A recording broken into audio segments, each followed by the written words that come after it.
अब इस वीडियो में हम देखते हैं हिटलर्स राइज टू पावर, मतलब किस तरीके से हिटलर जो है वो पावरफुल होता है। तो फर्स्टली हम देख लेते हैं हिटलर के बारे में थोड़ा सा कि हिटलर का बैकग्राउंड क्या है, कैसा रहा वो। तो ये पहली हेडिंग जो मैंने लिख दी है वो टाइम ऑफ क्राइसिस। तो ये इसको थोड़ा सा छोड़ के हम बढ़ते हैं बैकग्राउंड के बारे में। तो बैकग्राउंड में क्या है कि हिटलर का जन्म ऑस्ट्रिया में हुआ था और यह जो है इंट्रोवर्ट था, बहुत ही ज़्यादा मेहनती लड़का था और गुस्सैल बहुत ज़्यादा था। तो ये सारी चीज़ें इसकी थी।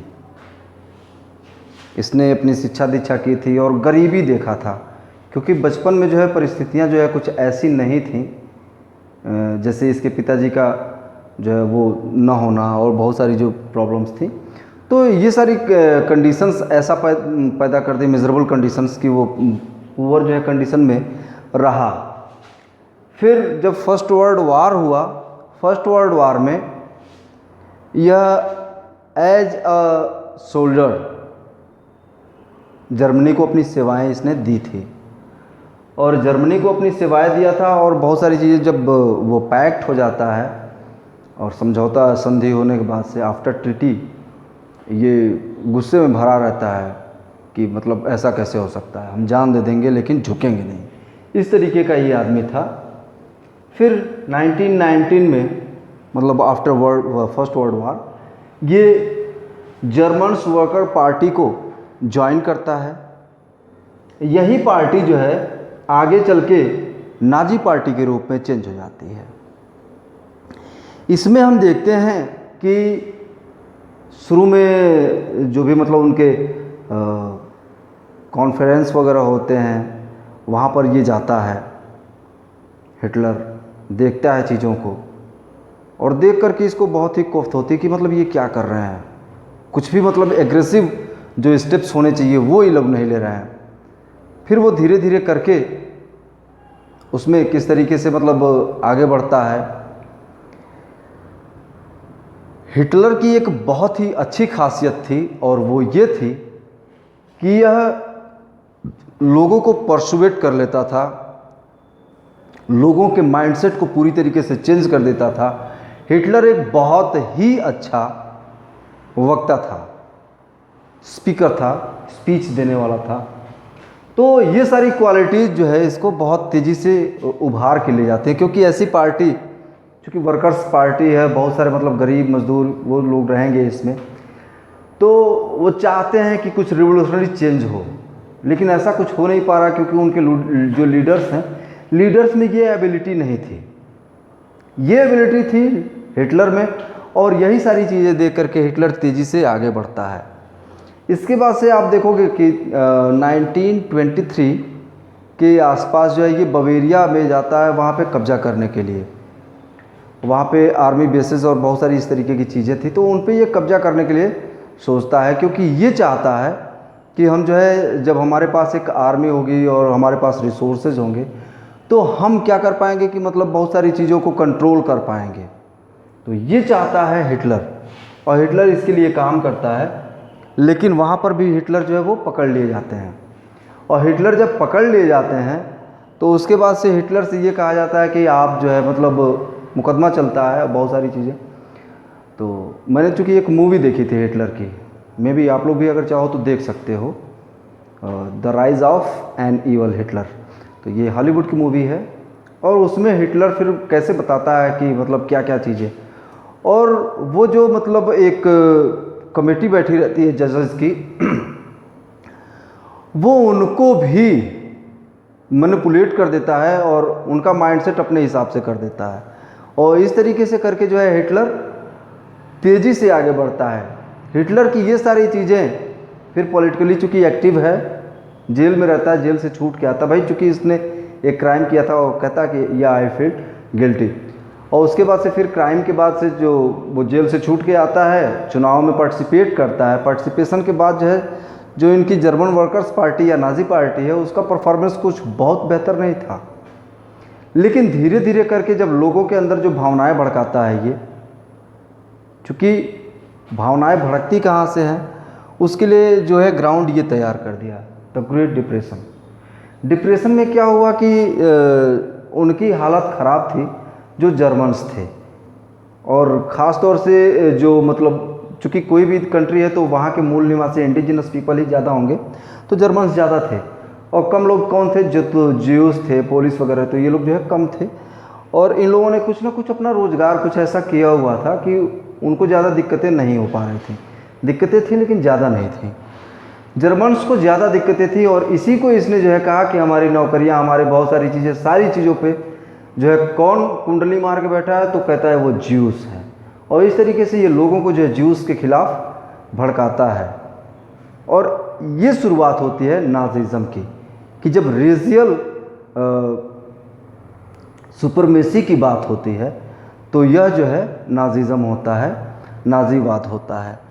तो यहाँ से जो है फिर ये इस तरीके से भड़काता है। और फिर जो है जब चुनाव होते हैं 1933 के आसपास में, तो उन चुनावों में जो है इसकी पार्टी सबसे मतलब पावरफुल पार्टी के रूप में आती है। और ऐसे में जो वहाँ के प्रेसिडेंट थे जर्मनी के, हिंडनबर्ग साहब जो है वो इनको इनवाइट करते हैं, चांसलर की पोस्ट देते हैं। कुछ ही दिनों बाद हिंडनबर्ग की मृत्यु हो जाती है, चूँकि बीमार रहते हैं इस वजह से। और उसके बाद से हिंडनबर्ग साहब के मरने के बाद हिटलर प्रेसिडेंट और चांसलर दोनों की पोस्ट लेता है, और साथ ही साथ जो है वो अपने पोस्ट को बहुत ही ज़्यादा पावरफुल कर लेता है। और इस तरीके से ये सारी चीज़ें करने के बाद फिर हिटलर जो है वो काम करता है रिकंस्ट्रक्शन पे। तो रिकंस्ट्रक्शन पे क्या हुआ, रिकंस्ट्रक्शन में यही हुआ कि उसने जो है अब स्टेट फंडिंग करना शुरू किया, और जो भी रिसोर्सेज थे उनका नेशनलाइजेशन शुरू किया। तो ऐसे में ज्यूस वगैरह लोगों की जो संपत्तियां थी कहीं ना कहीं उनका जो है अधिग्रहण हो गया, और ऐसी बहुत सारी चीज़ें हुई जिनसे उनको जो है अपने पैसे से, अपने संपत्ति से, अपने जो एसेट थे उससे बायकाट कर दिया गया।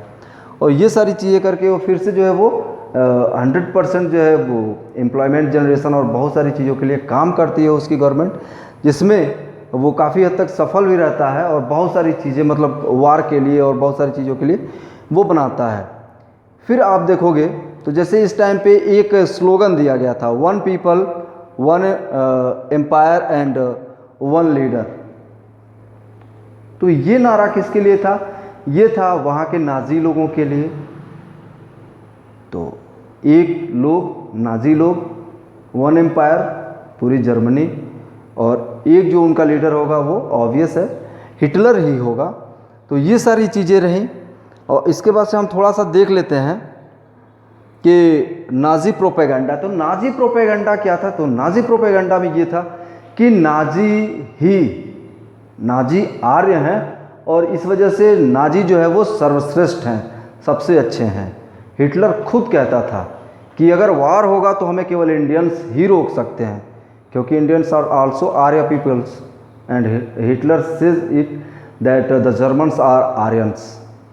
तो जर्मन और आर्यन, तो मतलब आर्य जहाँ भी हैं वही वर्चस्व स्थापित करेंगे। तो कहीं ना कहीं उसने जो है भारतीयों की भावना को जो है इसलिए छेड़ा क्योंकि भारत में ब्रिटेन था, और यहाँ से जो है ब्रिटेन बहुत सारा रुपया लेके जा रहा था।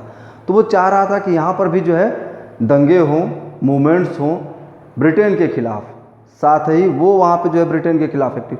तो इस तरीके से ब्रिटेन बहुत तेज़ी से कमज़ोर हो जाएगा। और हम देखते हैं कि after second world war no doubt Britain बहुत ज़्यादा कमज़ोर हो गया। तो ये सारी चीज़ें रही।